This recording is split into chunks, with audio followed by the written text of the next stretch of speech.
In RNA, pieces can be cut out and then put together, and this allows you in effect to scramble genetic information. This is why humans can make more out of the same number of genes than, let's say, simple organisms like a worm or fruit fly.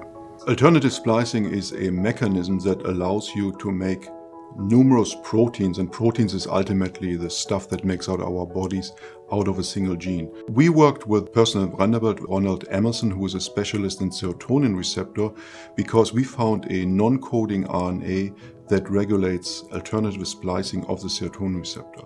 And the serotonin receptor is quite famous because it's a drug target for obesity. This non-coding RNA is missing in people with Prader-Willi syndrome who have a genetic propensity for hyperphagia, so overeating. And in order to stop this overeating in these patients, we looked for alternatives to substitute this RNA and came up with an oligonucleotide. It's a short nucleic acid. In our case, it's 18 nucleotide long, and we use this oligonucleotide to mimic the effect of a natural occurring RNA. The bottom line is, if you inject this oligonucleotide into mice, these mice stop eating for a while and then they recover, and then you would have to inject it again. And what's fascinating is that Prader-Willi syndrome, because it's a genetic disease, it's kind of an exaggeration of normal obesity, and there are lots of similarities between these two phenomena. So we can learn from this intense phenotype in Prader-Willi how we could try to address obesity in the normal population. This shows that on the level of RNA processing, on the level of alternative splicing and modification called RNA editing, the food uptake of organisms is regulated, so food uptake of mammals.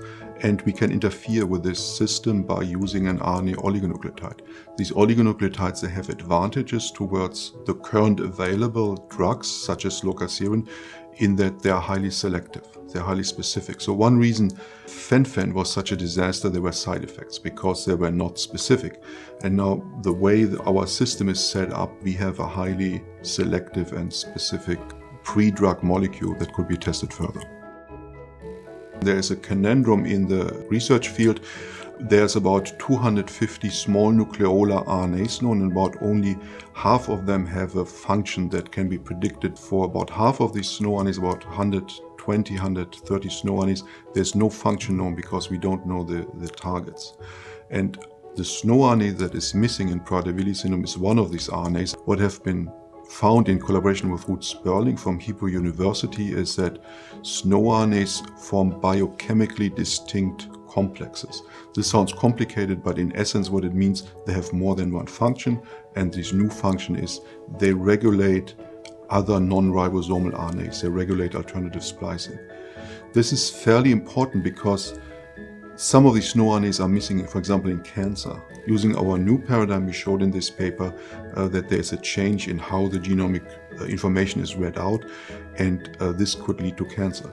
Importantly, we found new pairing mechanisms of these RNAs, and we can devise now for these new RNAs that are missing in cancer oligonucleotides that could be beneficial for treatment.